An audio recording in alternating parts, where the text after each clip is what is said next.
जी बताएं क्या डिस्कस करेंगे।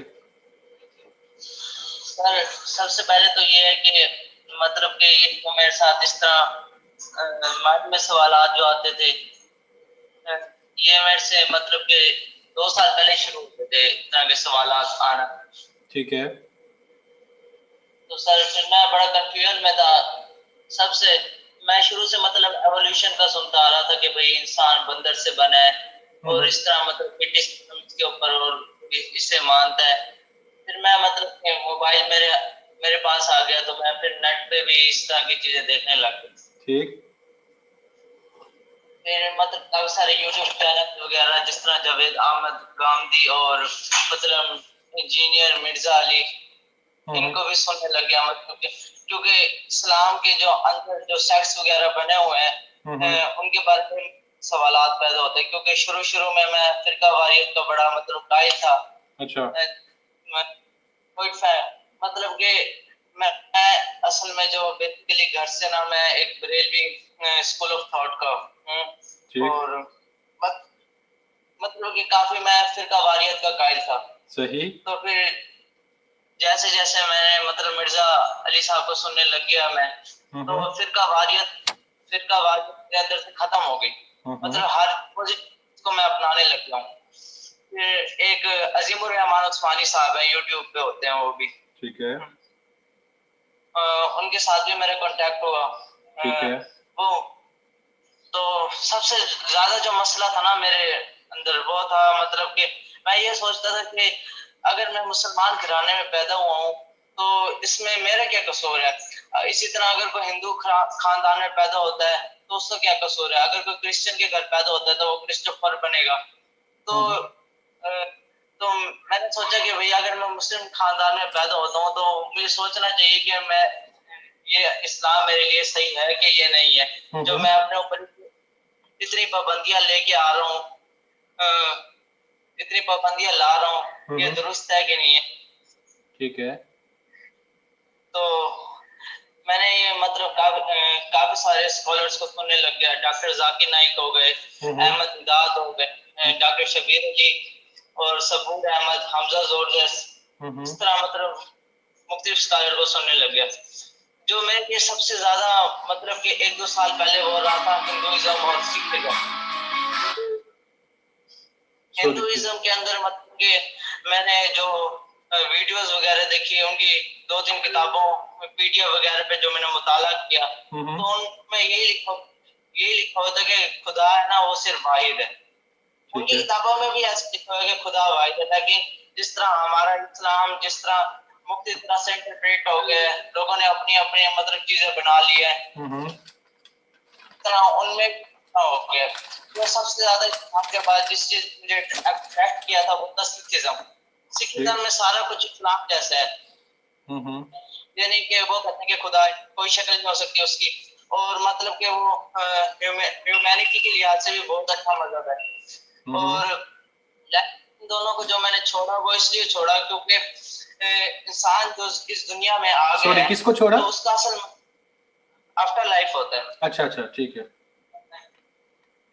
तो सिखिज्म और हिंदुइज्म में ये था कि उसमें ना रीइंकारनेशन का एक फलसफा मौजूद था, यानी कि इंसान रीइंकारनेट होता रहता है छोटे ऑर्गेनिज्म से बड़े ऑर्गेनिज्म में, अपने कर्म मतलब अमाल के हिसाब से वो इंसान तक पहुंच जाता है। इस चीज ने फिर मुझे सिखिज्म और हिंदुइज्म से हटा दिया। ठीक। जो अब मेरे सबसे ज्यादा मसला है वो एथीइज्म है। एथीइज्म बहुत से सवाल मेरे जहन में मतलब उभार है। एथीइज्म के लिए सबसे जो मुश्किल चीज है वो है मोरालिटी। मैंने आपकी एक वीडियो भी देखी थी हारिस सुल्तान के साथ, आपने मोरालिटी पे काफी अच्छी डिबेट की थी उसके साथ। लेकिन आपने कहा था कि भाई अगर कोई इंसान बुरा काम करता है, मतलब किसी औरत के साथ बुरा काम करता है, तो ये तो उसकी फिल है। ये आपका बिल्कुल दुरुस्त सवाल था, क्योंकि इंसान जब मजहब खुदा को छोड़ देता है उसके ऊपर कोई पाबंदी, वो जो चाहे वो कर सकता है वो। तो उसने एक जवाब दिया कि भाई ये तो इंफरादी लिहाज से तो हर कोई कर सकता है। उसने कहा था कि भाई आप कर सकते हैं अपने प्लेयर के लिए, लेकिन उसने कहा था कि भाई इज्तिमाई लिहाज से आप ऐसा नहीं कर सकते, क्योंकि जो हमने एक ऐसा माशरा बना लिया कि हमें ना आप हर अच्छे बुरे की तमीज है, तो इसके जवाब में आप क्या कहना चाहेंगे सर? अच्छा, मैंने आपकी सारी बातें सुन ली हैं। तो ये जो आखिर में आपने कहा है ना कि इस जो लोगों ने ये माशरा अब खुद से बना लिया है, लेकिन बात जी यह है कि लोगों ने तो ये भी माशरा बना लिया है कि गेस की शादियां जायज़ हैं। लोगों ने ये भी माशरा बना लिया है कि औरतें जो हैं वो अब बेपर्दा होकर बाहर घूमें तो कोई उनको कुछ कह ना सके। और इन लोगों ने ये भी माशरा बना लिया हुआ है कि मतलब है कि जो आपको पता है कि मर्द औरत बन जाता है, औरत मर्द बन जाता है। तो जी जी बिल्कुल। माशरे की पैदावार जो है, यानी मिसाल के तौर पर मैंने उससे क्वेश्चन किया था कि आपकी नज़र में एक शख्स दूसरे शख्स को बता सकता है क्या सही है क्या गलत है? तो बिल्कुल बिल्कुल। उसने कहा था कि इज्तमाही तौर पर यस। ये वर्ड यस। बाय वर्ड मैं बता रहा हूँ। अब इज्तमाही तौर जी पर जी का तो मतलब ये है कि अगर इज्तमाही तौर पर एक इंसान, यानी कि इंसानों का ग्रुप जो है वो दूसरों को बता जी सकता है क्या सही क्या गलत। अभी जी आप देखें कि इस वक्त दुनिया में जो मजहब इस्लाम है वो सबसे तेजी से फैल रहा है। अब जी अगर इस रूल को अप्लाई किया जाए कि अगर इंसान दूसरे इंसान को इज्तिमाई तौर पे बता सकता है, तो दुनिया में जब एक वक्त आएगा जब मुसलमान सबसे ज्यादा होंगे, तो इसका मतलब है जी मुसलमान दूसरों को फिर बता सकते हैं। इस रूल के जी मुताबिक इस वक्त क्रिश्चियनिटी जो है, जो मजहब क्रिश्चियनिटी है, वो दुनिया में सबसे ज्यादा लोग मौजूद हैं। तो क्या क्रिश्चियनिटी की बात को हम सच मान लें? तो ये जो फार्मूला है ना कि ज्यादा जी इज्तिमाई तौर पर कोई किसी को बता सकता है क्या सही क्या गलत, तो ये फेल हो जाता है इस सेंस में कि आप देख ओके लें कि अगर सर, जी जी। एक सवाल ये है, जिस तरह आपने बताया कि औरत पर्दा करे या ना करे। हम्म। अब इस्लाम में मतलब पर्दे के, ये कुरान पाक में तो ये है ना कि भाई मतलब कि चेहरा खुला होना चाहिए, बाकी मतलब पूरा जिस्म ढका होना चाहिए। हम्म। अब मतलब कि आप सल्लल्लाहु अलैहि वसल्लम के वफात के बाद हम्म। मतलब कि चेहरे का फर्ज कर दिया गया। हम्म। सर अब सवाल होता है कि इंसान की सोच में मुनसिर होता है कि अगर कोई मुसलमान है, अगर वो ऐसे माशरे में रहता है जहाँ औरत चेहरे का पर्दा करती है, आवाज का पर्दा करती है, हम्म। जो वो औरत की आवाज सुनता है ना, तो वो कहता है कि ये मेरे लिए कोई एकदम नई सी चीज है, उसके अंदर अराउजिस पैदा होती है कि भाई मैंने औरत को इस तरह देख लिया, यानी वो औरत को पहले कभी इस तरह नहीं देखा होता। जैसे वो मतलब औरत की आवाज सुनता है, औरत का थोड़ा सा जिस्म देख लेता है, तो वो उसके लिए ये नई चीज होती है, उसके अंदर उसके जज्बात बढ़ते हैं। अगर मतलब कि जितनी पाबंदियां हम लगाते हैं, मुझे समझाना नहीं आ रहा, तो अगर हम जितनी मतलब पाबंदियां लगाते हैं, अगर औरत को कहते हैं कि भाई तुमने बोलना भी नहीं है, तुम्हारा मतलब चेहरा भी नहीं नजर आना चाहिए, अगर कोई इंसान जा रहा हो उसे औरत नजर आ जाए, थोड़ा सा मतलब उसका चेहरा नजर आ जाए, तो वो उसके लिए सोचता है नई कि चीज भाई मेरे होगी, आगे। उसको ज्यादा ये मोटिवेट करेगी चीज के मैं देखूं तो सही है क्या है। जी जी जी। वो औरत को जब देखता है कि भाई हाय मैंने तो एक औरत को देख लिया, मतलब उसने कभी औरत देखा होता, उस माशरे में ये बहुत बुरी भी चीज होती है। अच्छा, हम एक काम करते हैं, हम स्टेप बाय स्टेप चलते हैं। आपने काफ़ी चीज़ें डिस्कस की हैं। मेरा एक सवाल है कि अभी आपने कहा ना कि हिंदुइज्म में भी आपने गौर किया, लेकिन वहाँ से आपको जो है चीज़ें क्लियर हो गई कि वो सच नहीं जी है। जी सिखिज्म का भी आपको क्लियर हो गया। अभी एथियज्म में आपको कुछ क्वेश्चंस हैं। अब एथियज्म जो जी होता है जी ना, बेसिकली वो खुदा का इनकार करते हैं। पहले तो मुझे बताएं कि खुदा के, क्योंकि आपने जो क्वेश्चन किए हैं ना, तो जो जी जी शख्स खुदा पर यकीन रखता है उसको जी उसको समझाने का या उसके साथ बात करने का थोड़ा तरीका डिफरेंट है। उसमें फिर इंसान जी ये कह सकता है, जैसे मिसाल के तौर पर अगर कोई मुसलमान सवाल करता है तो हम जी ये कह सकते हैं देखो कुरान मजीद में लिखा हुआ है। और अगर कोई नॉन मुस्लिम जी सवाल करता है तो हम फिर उसे कुरान जी मजीद का हवाला नहीं देते, क्योंकि कुरान मजीद को तो मानता ही नहीं है वो। तो नहीं अभी हो सही खुदा बात के होने ना होने में कोई डाउट है आपको? अभी पहला क्वेश्चन तो ये है, है। क्योंकि अभी आपने जो क्वेश्चन किए हैं वो इस्लाम से मुतल्लिक किए हैं कि इस्लाम ऐसा क्यों अलाउ करता है, इस्लाम क्यों कहता है ये जी पर्दे के बारे में, इस्लाम मोरालिटी जो है वो क्यों हमारे पर थोपता है।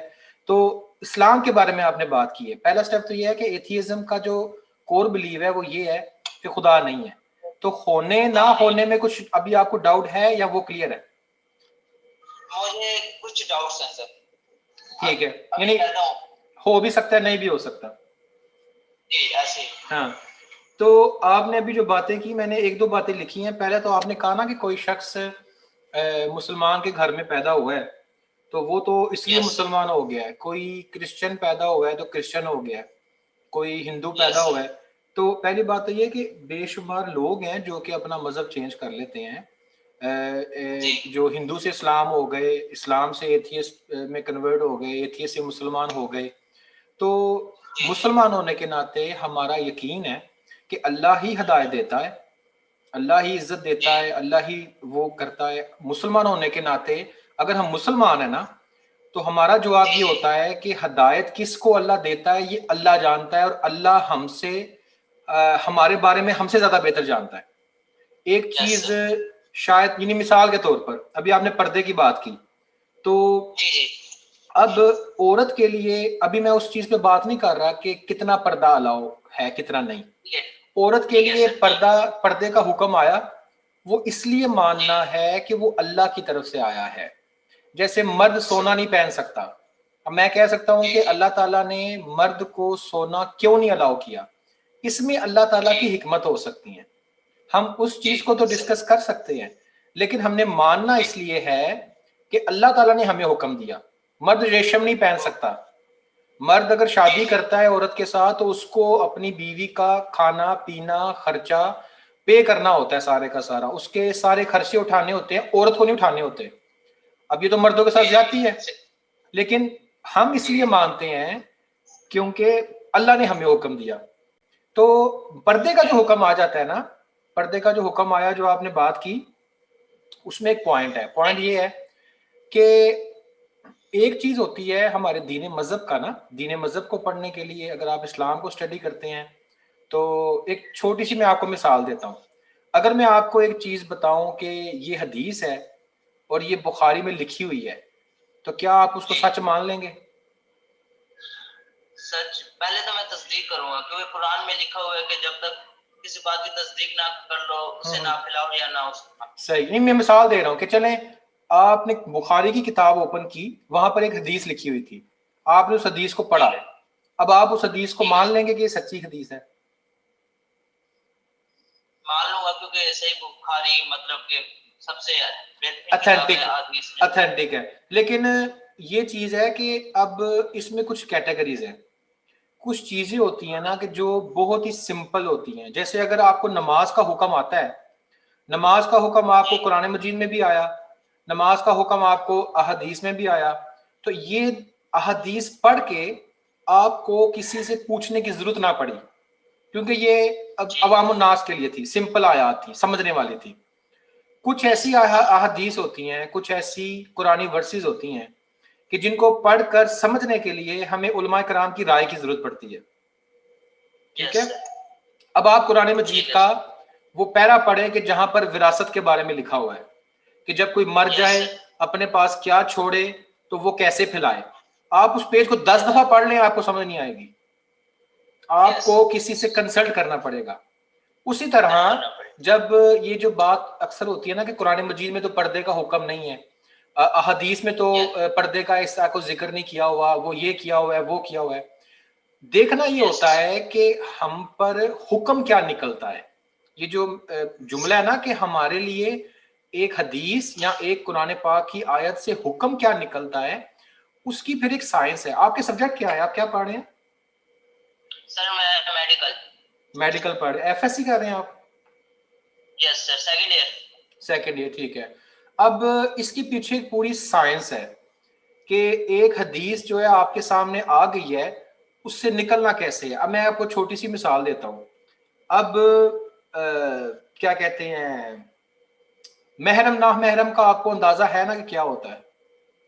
बिल्कुल अंदाजा। जी जी। अब आपसे कोई कहे कि कुरान मजीद से साबित करो कि जो है कौन महरम है कौन महरम नहीं है आपके लिए, तो वो आप कैसे साबित करेंगे? सर कुरान पाक में तो मतलब जो मतलब पैराग्राफ है उसके अंदर तो मतलब काफी सारे रिश्तों का बता दिया ना, बता दिया गया, एग्जैक्टली बता दिया गया। अब वो जो उन्होंने बता दिया, क्या बताया कि ये सब रिश्ते जो हैं, पुफियां, खाला, वो सारा कुछ जो लिखा हुआ है, बता दिया कि ये आपके लिए महरम है, कि इनके साथ आप शादी नहीं कर सकते। ठीक है, अब ये पिक्चर क्लियर हो गई है, इसमें कोई वो दूसरा हुक्म या दूसरी चीजें निकालने की जरूरत नहीं है। ठीक है ना। दूसरी आयात वो होती हैं कि जिसमें कि हुक्म अवामुन नास को समझ में नहीं आता। वो होता है कि जैसे उसको आयात मुतशाबिहात कहते हैं, कि जिस पर हमें उलमा की राय पड़ती है। अब आप बताएं कि मर्द होने के नाते मर्द का सत्तर जो होता है, सत्तर का पता ना क्या होता है? वो कहां से कहां तक होता है? वो घुटनों से ऊपर से लेकर नाफ तक। हाँ, अब इसके बारे में कोई आपको, जहां तक मुझे पता है, कुरान मजीद में नहीं लिखा हुआ कि ये 70 कितना है। Okay sir. हाँ, तो मैं अगर अपनी पूरी टांगे नंगी करके घूमता हूं तो मुझे तो गुनाह नहीं मिलना चाहिए। मैं कहूंगा भाई कुरान मजीद में नहीं लिखा हुआ, कहीं हदीस में, कोई ज़ईफ हदीस में, कोई पुरानी जगहों पे कोई हुक्म निकला होगा, कोई वगैरह वगैरह जो भी है, लेकिन 70 यही है। औरत का जो 70 है वो पूरा जिस्म है, सिवाय मुंह, हाथ और पाँव के। मुंह, हाथ और पाँव के। अब ये सारी जो ये पर्दे की चीजें हैं, ये इस तरीके से तो नहीं कुरान मजीद में लिखी हुई कि औरतें जो है ना अपना मुंह, हाथ और जो पाँव के अलावा सारा जिस्म ढांपें।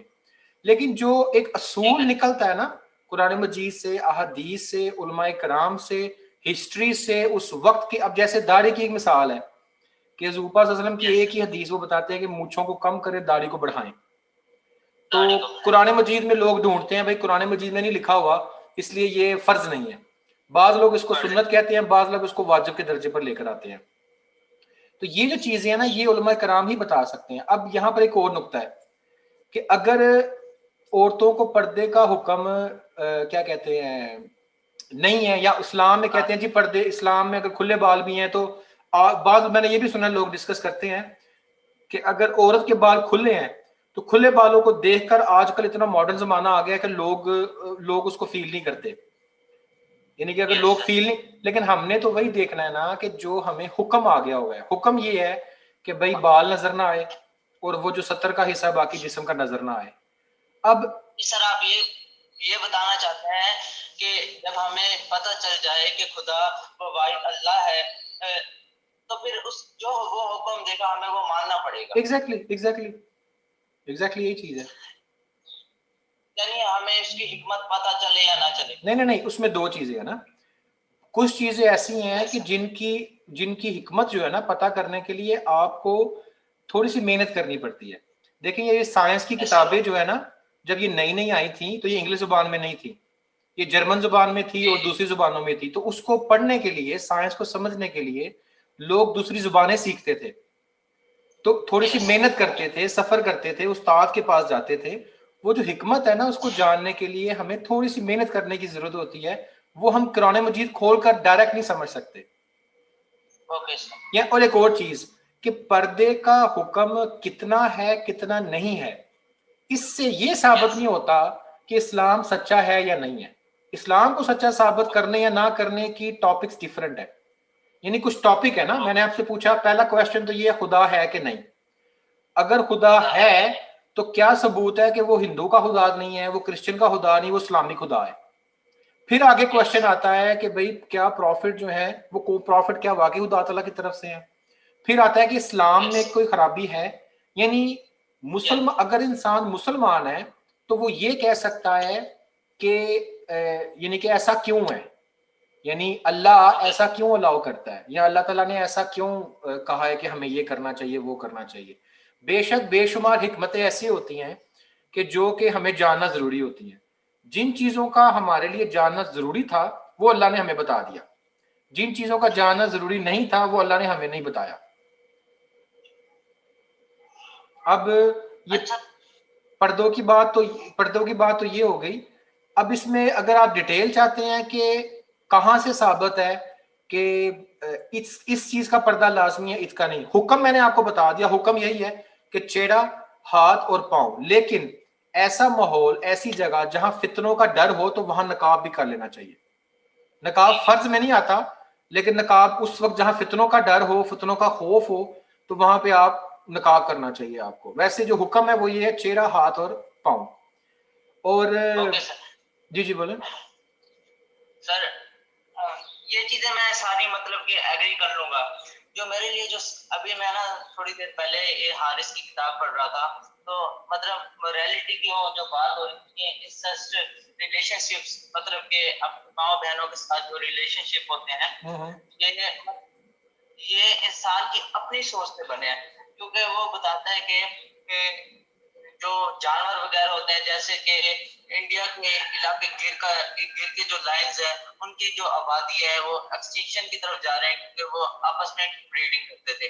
इसी तरह तस्मानियन मतलब के तस्मानियन डेविल किधर गया डेविल ट्यूमर्स जो थे, वो भी इंटरब्रीडिंग की वजह से आए थे। तो इंसान ने इस चीज से कर लिया कि अगर हम इंटरब्रीड करेंगे तो हमारी आबादी को खतरा है।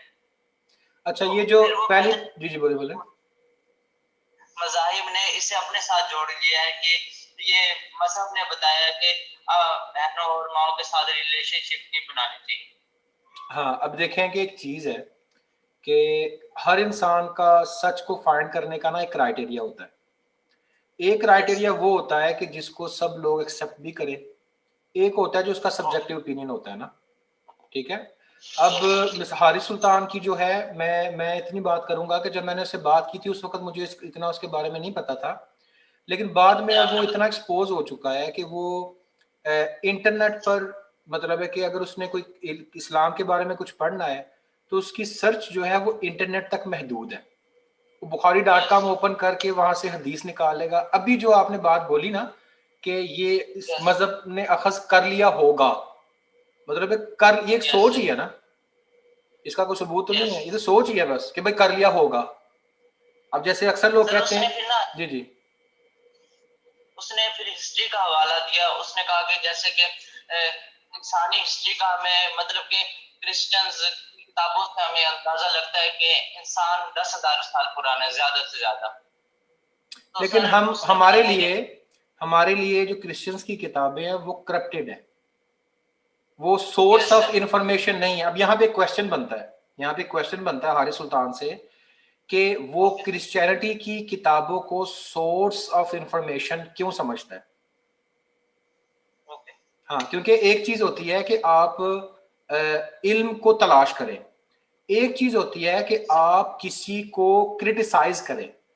हारिस सुल्तान का काम क्रिटिसाइज करना है, अपना यूट्यूब चैनल चलाना है, अपनी पॉपुलैरिटी करना है, इल्म हासिल करना है ना। अगर तो अभी देखिए आपने दो बातें बोली हैं कि इस्लाम, यानी कि बाज लोग ये भी कहते हैं कि जी इंसानों ने ही खुदा को बना लिया है। अब ये सारे तो मफरूज़े ही है ना। हम तो डील कर रहे हैं, हम डील कर रहे हैं फैक्ट्स को, हम डील कर रहे हैं कि अगर आप साइंस को भी चलो ले आए बीच में, अगर आप हिस्ट्री की बात करते हैं, इंसानी तारीख की सबसे जो पुरानी सिविलाइजेशन जो है ना वो भी खुदा पे यकीन करती थी। यानी कि जो रिकॉर्ड मजहब से हटकर भी जो मौजूद है ना, सबसे पुराने लोग वो भी एक खुदा को मानते थे। तो उसमें हिस्ट्री के पॉइंट ऑफ से देखा जाए तो वो तो ऐसे भी है। अब इल्म मुतवातर यही होता है ना कि जो लोगों से चल चल के आता है। तो एक और चीज है कि देखें, अब देखें कि अगर आप हारिस की किताब पढ़ रहे हैं, उसने एक हदीस लगाई है, ठीक है, हदीस में लगाने के बाद वो कैसे ऑथोराइज हो गया उस हदीस की इंटरप्रिटेशन करने के लिए। ये मजहब इस्लाम है, यानी कि एक आम तालिब इल्म भी जो चाहे 5 साल भी पढ़ चुका है दीन को, वो इतनी अथॉरिटी नहीं रखता कि वो उसको फिर शरह पे जाना पड़ता है कि भाई किताब लिखने वाले कौन थे, उन लोगों ने इस किताब को क्या समझा, आजकल के मॉडर्न इस्लामिक स्कॉलर्स इसकी हदीस को कैसे लेते हैं। तो और जो ये चीज है ना जो मैंने बताई कि देखो ये हदीस में लिखा हुआ है, अगर हदीस में लिखा हुआ है इट मीन्स कि इस्लाम ऐसा है। अब इस्लाम ऐसा है इट मीन्स इस्लाम गलत है, इस्लाम गलत है तो खुदा नहीं है। ये अप्रोच ही इलॉजिकल है। हमारा स्टेप उल्टा चलता है, हमारा चलता है पहले खुदा है।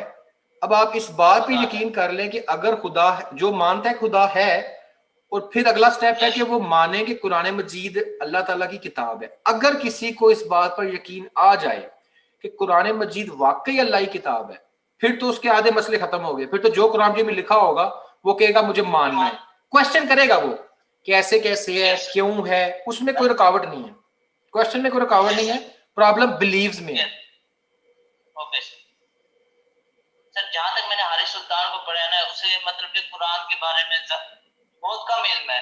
वो कुरान को ऐसे समझता है जैसे बाकी मज़ाहिब है, क्योंकि बाकी मज़ाहिब की जो किताबें हैं ना, जो मैंने बताया आपको, हिंदुइज्म, सिखिज्म, क्योंकि जो है हिंदुइज्म की वेदात या पुराणास या रामायण वगैरह लिखी हुई है, इनकी कोई डिक्शनरी नहीं है, मतलब इनका कोई हिस्टोरिकल एविडेंस नहीं मिलता कि इनकी जो जबानें हैं वो कैसा रिकॉर्ड है उन जबानों का। लेकिन अरबिक आपको पता है फसाद और बलागत पर मुश्तमिल है, तो इसमें बहुत वसी इसकी डिक्शनरी है। देखें सिंपल सी बात है, सिंपल सी बात है, हम एक लम्हे के लिए मजहब को साइड पे कर देते हैं, ठीक है, एक लम्हे के लिए सोचें कि आप भी मुसलमान नहीं है, मैं भी आ गया हूँ, हम दोनों बैठे हुए हैं, हमारा कोई मजहब नहीं इस वक्त, ठीक है। अब हमारी टेबल पे सारे मजहब पड़े हुए हैं, इस्लाम पढ़ा है, हिंदुइज्म पढ़ा है, क्रिश्चियनिटी पढ़ी है, बुद्धिज्म पढ़ा है, ये पढ़ा है। अब हमारे पास दो ऑप्शन है, पहली ऑप्शन ये है कि या तो खुदा है, दूसरी ऑप्शन ये है कि खुदा नहीं है, ठीक है, ठीक है। अब एक लम्हे के लिए सोच लें कि खुदा है फॉर एग्जाम्पल, तो अब खुदा है अगर, जिसने हमें पैदा किया है, तो हमारे लिए क्या बेहतर है क्या नहीं बेहतर, ये हम ज्यादा जानते होंगे कि वो खुदा जानता होगा। हम अभी मफरूजा कर रहे हैं, सिर्फ मफरूजा सर, हम तो सिर्फ पिक्सल जानते हैं, वो तो पूरी पिक्चर जानते हैं सर। हाँ, यानी कि हमें मजहब से हटकर भी सोचा जाए और ये कहा जाए कि भाई अगर खुदा होगा तो वो हमसे ज्यादा जानता है कि हमारे लिए क्या बेहतर है, ठीक है। अब जितने मजहब पड़े हैं ना टेबल पे, आप उन मजहब को हटा दें कि जो खुदा की गाइडेंस पे अमल नहीं करते। अब वो कौन कौन से हैं आपको थोड़ा सा अंदाजा है? जैसे हिंदुइज्म है, हिंदुइज्म की गाइडेंस जो है खुदा की तरफ से नहीं है। जो वो किताबें जो दावा करती हैं कि वो खुदा की तरफ से हैं, आप सिर्फ उन किताबों को फिलहाल रहने दे टेबल पे, बाकी हटा दे सारे मजहब।